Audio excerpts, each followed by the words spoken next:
Un seul troupeau, un seul pasteur, dit saint Jean dans son évangile, et c'est ainsi que notre Seigneur a fondé son Église, avec à sa tête un chef, le pasteur suprême, le pape, une véritable hiérarchie et des fidèles. Cette Église, c'est la société qui continue l'œuvre de notre Seigneur Jésus-Christ à travers le temps pour la sanctification des âmes. Simplement, notre Seigneur a voulu, pour que cette Église fût facilement reconnaissable, qu'elle portât en elle-même 4 marques, 4 notes. C'est ce que l'on appelle les notes de l'Église qui permettent de la reconnaître, quel que soit le temps dans lequel nous vivons, quelle que soit l'époque, donc, quelle que soit la société dans laquelle nous vivons, quel que soit l'endroit, le lieu géographique où nous nous trouvons. L'Église catholique est toujours la même, depuis ce que notre Seigneur a fondé jusqu'à la fin des temps, et ce sera toujours la même Église, pour qu'elle soit reconnaissable par les fidèles ou par toute âme de bonne volonté. Il y a à cette Église 4 marques, 4 caractéristiques qui permettent de la reconnaître. Les 2 premières marques, nous les connaissons, puisque en lisant l'article de notre credo, nous avons dit « Je crois à la Sainte Église catholique ». Donc première marque, sainte, c'est le premier adjectif que nous donnons à l'Église. Et deuxième marque que nous donnons à l'Église, c'est catholique. Le symbole de Nicée que nous chantons tous les dimanches à notre messe dominicale, lui comporte les 4 notes. Et unam, sanctam, catholicam et apostolicam ecclesiam. Je crois en l'Église une, unam, sainte, sanctam, catholique, catholicam, et apostolique, apostolicam. Voilà donc les 4 notes ou les 4 signes qui permettent de distinguer l'Église catholique de toutes les autres églises ou de toutes les autres sociétés.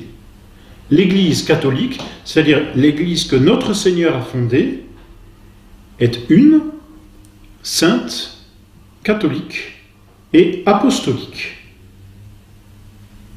Reste à savoir ce que signifient ces 4 termes. D'abord, on peut se demander pourquoi ces 4 termes? Eh bien, tout simplement pour manifester la continuité avec notre Seigneur Jésus-Christ. Pourquoi? Notre Seigneur Jésus-Christ avait, si l'on peut dire en lui-même, ces 4 caractères. L'unité, unité avec le Père et le Saint-Esprit. Notre Seigneur Jésus-Christ, deuxième personne de la Sainte Trinité, ne fait qu'un, le Père et moi nous faisons un, n'est-ce pas, dit-il, ne fait qu'un avec le Père et le Saint-Esprit. Notre Seigneur Jésus-Christ lui-même sur la terre est une seule et même personne, bien qu'il y ait 2 natures, mais il y a une unité de personnes qui permet, si l'on peut dire, à ces 2 natures de coexister dans la personne du Christ, dans l'unique personne du Christ. Donc unité en notre Seigneur Jésus-Christ, sainteté de notre Seigneur Jésus-Christ, c'est évident. Et il le dit aux Juifs, « Qui de vous me convaincra de péché ?» Aucun péché en notre Seigneur Jésus-Christ. Il est la sainteté par excellence. Catholique, en ce sens, et nous verrons ce que signifie ce mot, il signifie universel, en ce sens qu'il est la lumière par excellence, c'est-à-dire la seule lumière venue dans le monde, et le seul moyen par lequel nous puissions avoir accès au Père. Nul ne va au Père que par le Fils. Et notre Seigneur Jésus-Christ est le seul accès par lequel nous ayons droit au ciel, puisque c'est lui qui est mort sur la croix, c'est lui qui nous sert de rançon pour entrer au ciel, c'est lui qui donne sa vie, qui devient notre vie pour que nous puissions aller au ciel. Et donc, en dehors de notre Seigneur Jésus-Christ, il n'y a pas de moyen de salut. Notre Seigneur Jésus-Christ est le seul moyen de salut, et en ce sens, il est universel, donc catholique. C'est ce que signifie le mot catholique, nous le reverrons. Et ensuite, apostolique, d'abord parce qu'il est l'apôtre par excellence, il a été envoyé par le Père, il le dit lui-même, et ensuite parce que c'est lui qui a choisi les apôtres et qui les a envoyés. Donc, si l'on veut, on peut retrouver ces 4 notes eh bien, en notre Seigneur Jésus-Christ. Et comme l'Église continue notre Seigneur Jésus-Christ, eh bien, elle comprend ces 4 notes d'unité, de sainteté, de catholicité et d'apostolicité.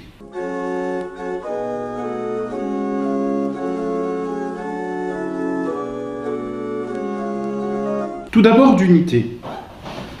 L'unité de l'Église, en quoi consiste-t-elle?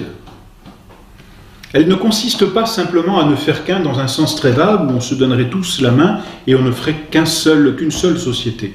Bien sûr, l'Église est une seule société, mais qu'est-ce qui fait l'unité de cette société? C'est d'abord et avant tout la foi. La doctrine que notre Seigneur Jésus-Christ nous a envoyée. Ma doctrine, dit-il même, n'est pas la mienne, elle vient du Père.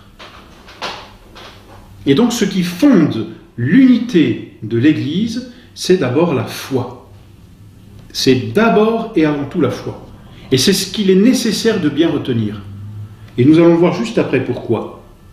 Donc unité de la foi, et c'est la règle de l'Église qui s'impose à tout le monde, c'est que c'est ce qui a été cru toujours et partout. C'est cela l'unité de la foi. L'unité de la foi, c'est ce qu'ont cru les apôtres, et c'est ce que nous croyons aujourd'hui. Avec 2000 ans de différence, la foi est toujours la même. Ce que les apôtres ont cru il y a 2000 ans, de la divinité de notre Seigneur Jésus-Christ, c'est exactement ce que aujourd'hui nous croyons. Et cette unité de la foi manifeste l'unité et prolonge, si l'on peut dire, l'unité de notre Seigneur avec son Père. Voilà donc pour l'unité de la foi.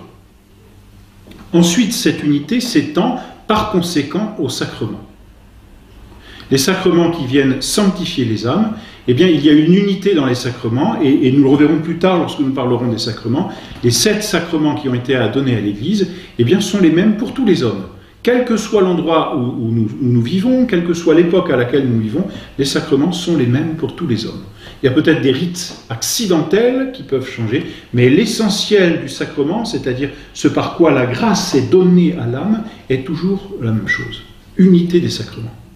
Et enfin, et il faut le dire, unité de l'autorité, unité de la hiérarchie, même autorité, mais laquelle est au service de la foi.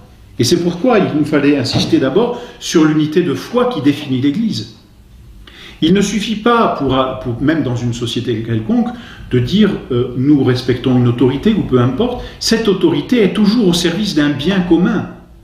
Et ce qui définit la légitimité d'une autorité, c'est son service vis-à-vis du bien commun. On appartient à une société, n'est-ce pas, pour le bien, pour un certain bien, en vue d'un bien qui est commun et qui vient perfectionner l'homme. On appartient donc à l'Église en vue d'un bien commun, unité du bien commun, qui vient perfectionner l'âme et lui permettre d'obtenir le ciel. Le bien commun, en quoi consiste-t-il?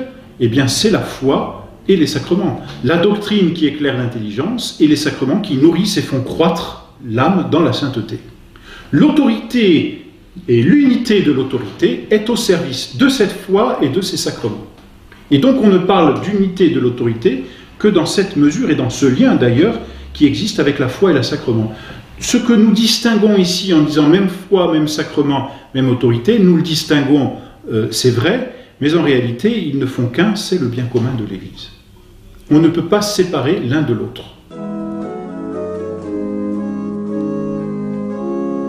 Voilà pour l'unité de l'Église.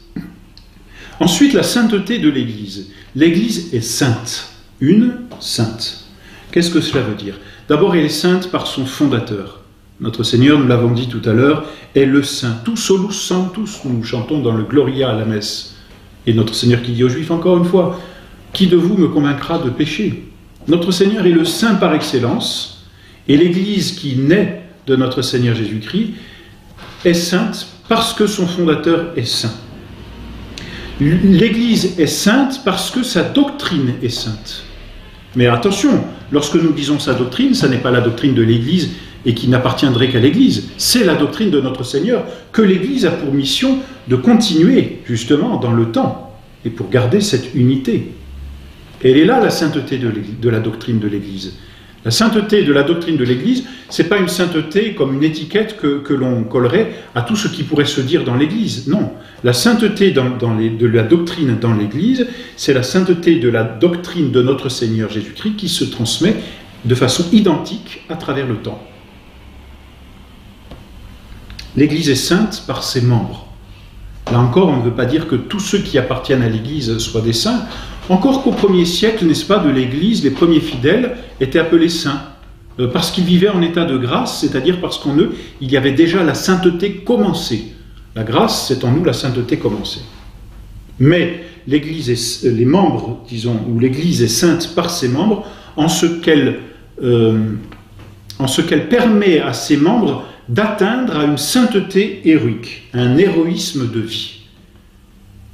Donc, quand on dit qu'elle est sainte par ses membres, on regarde tous ceux qui ont été canonisés par l'Église et qui ont brillé d'héroïcité dans les vertus, et qui sont, en ce sens, un exemple, justement, et comme un reflet, parce que c'est ça qui est important, comme un reflet de la sainteté de notre Seigneur Jésus-Christ.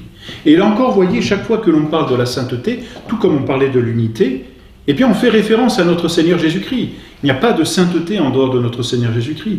Et ce qui fait la sainteté de la doctrine, la sainteté des membres, eh bien, ça n'est rien d'autre que la sainteté de notre Seigneur Jésus-Christ, transmise, si l'on peut dire, dans le temps. Enfin, l'Église est sainte aussi par ses œuvres. Elle produit des œuvres saintes.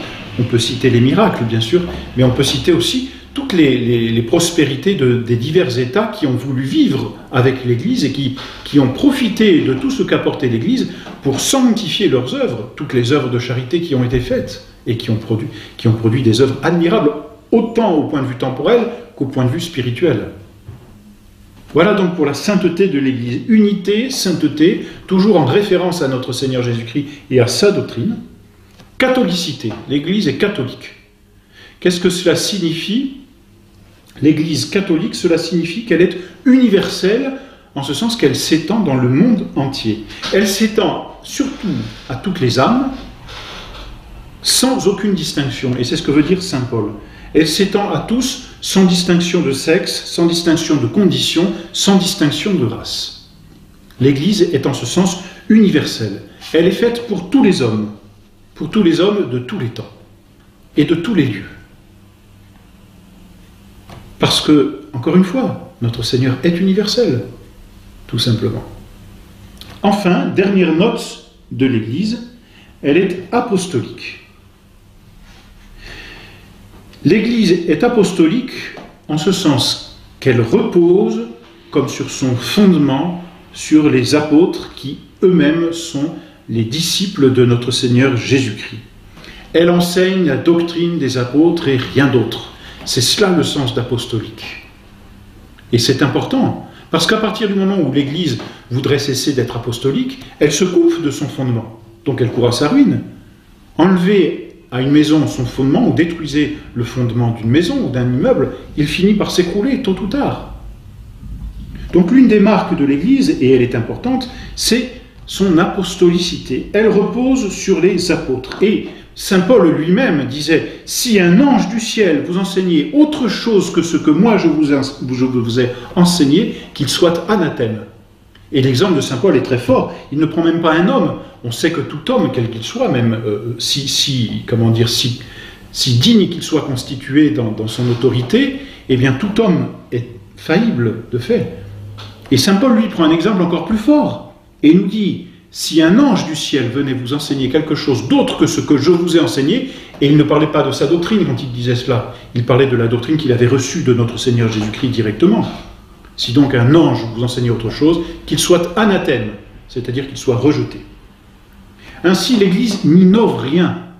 Au contraire, elle conserve, elle enrichit si elle peut, elle transmet, mais elle n'innove pas.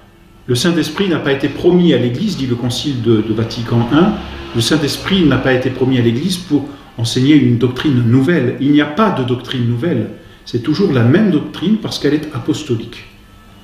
Et c'est une force, un peu, si vous voulez, c'est une analogie que l'on peut faire, mais un peu comme ce que l'on entend par une forme de patriotisme, en ce sens que l'on garde un patrimoine ou un héritage. Et qui voudrait dilapider l'héritage de ses parents? Personne, ce serait une injure faite aux parents.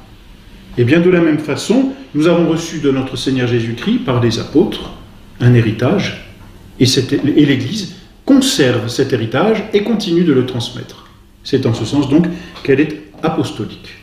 Une, sainte, catholique, apostolique. Voilà les 4 notes, les 4 marques, les 4 caractéristiques auxquelles on peut reconnaître la véritable Église de notre Seigneur.